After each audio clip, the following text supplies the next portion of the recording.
Well, as promised, we're going to do part two with the dressing that I made. And I did make this several days ago and just not putting a video together. But it was a little bit on the salty side. So that half tablespoon reduction I mentioned in the video is definitely on point. Take it down a little bit. And measuring out was probably about 3 tablespoons with sage. But overall, it was delicious. We still ate it, still tore it up. It was fantastic, a little gravy on top of it. So enjoy.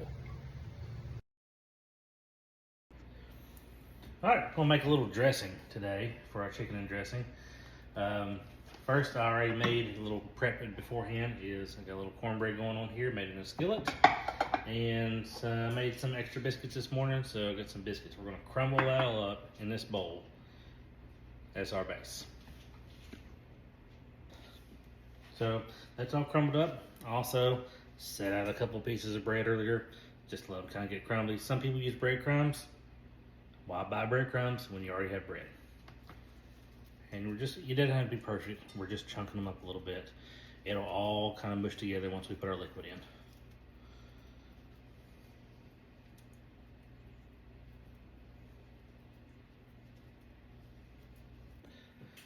All right, next fun part. The onion. So I'm cooking for 5 of us. We're gonna have a few leftovers because we will eat chicken and chicken and dressing for days. If we had chicken and dumplings, we'd probably eat that for days too. But half of a medium onion here. I'm not gonna keep recording because I may be able to cook well, but my knife skills suck. All right, I'm not crying, you're crying. Put this in, mix it up.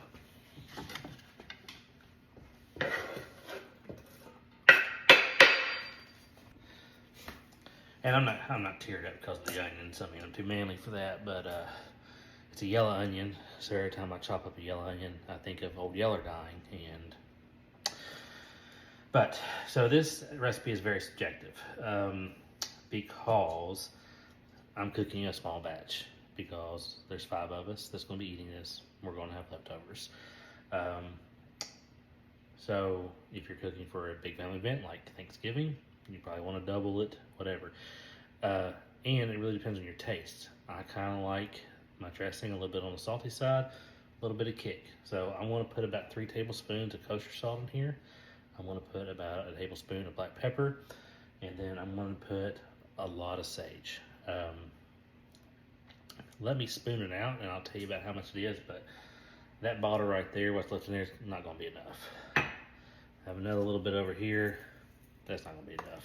We can just go ahead and the running joke in our family is that every time somebody else makes dressing, or anybody makes dressing, we say, there's not enough sage in it.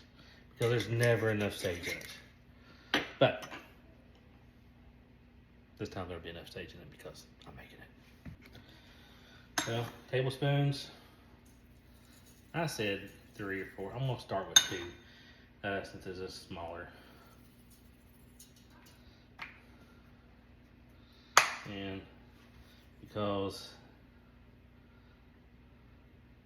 you can always put more in, but it's a pain to get it back out. Also, I have a secret ingredient, cayenne. Not a lot of people put that in here. I like to put just we'll call it half of a tablespoon maybe. It's not enough that it makes it hot, but it's enough it gets a little bit of a kick, and it's usually one of the promising features of my dressing at Thanksgiving. People say, oh wow, has that little bit of kick, I like it.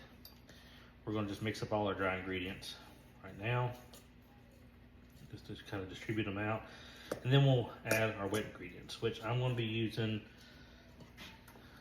box O chicken broth because I did not cook a turkey for this dinner. I did not cook a chicken. I cooked chicken breast in a crock pot, and I don't have juice to be able to mix it. If I had a turkey, I would use the juice from the turkey itself. But we're gonna have to cheat a little bit and use this. Always give a sniff test. Smells good. Well, it smells like chicken stock. I have bought chicken stock before. It's brand new, and it was bad.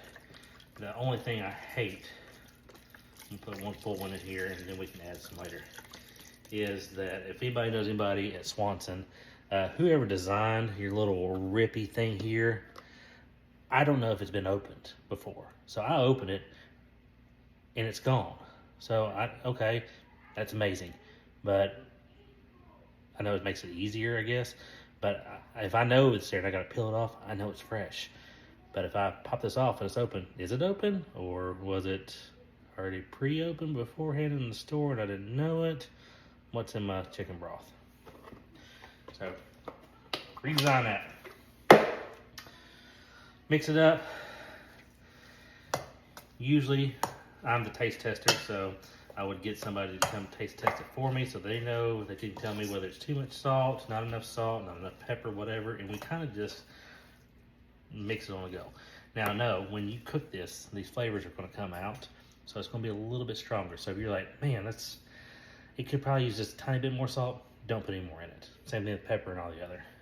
If you think you can use just a tiny bit more, then just leave it like it is, it's going to be fine. All right, so we're good on salt. Don't need more of that.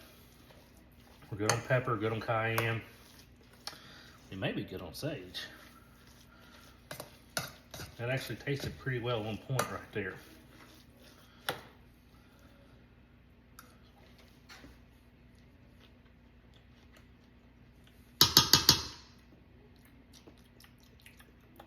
Yeah, we're not gonna put anything else in it. I'm gonna put a little bit more broth. It needs to be a little wetter. Oh, yeah, we're good. All right, cool.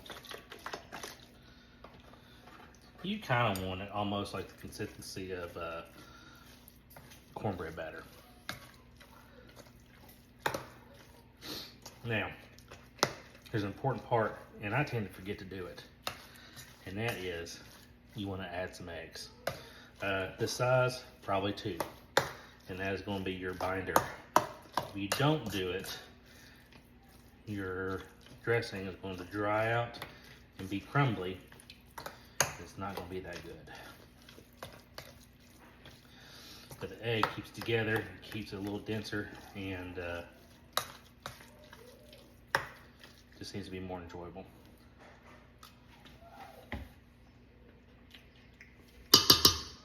Yeah, we're good.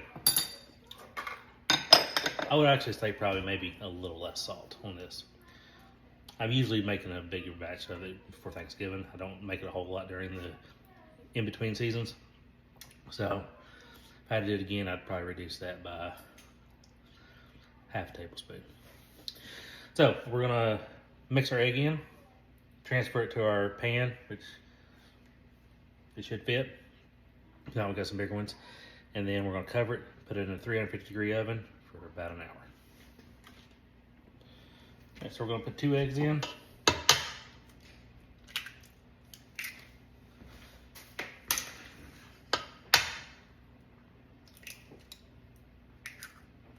Piece of shell right there. Incorporate, dump, bake. All right, we got it transferred into our disposable pan. A little bit of a life hack here, found this hard way. These are flimsy. They don't hold the weight very well. Put it on a baking sheet.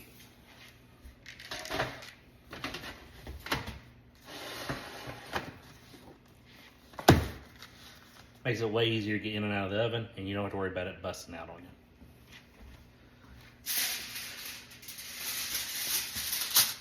Boom. Now you're gonna bake it for about an hour. At about the 50-minute mark, I'm gonna pull this off so the top can start browning. Now the hard part, waiting. Also, not 100% certain if I mentioned it or not, but 350 degrees.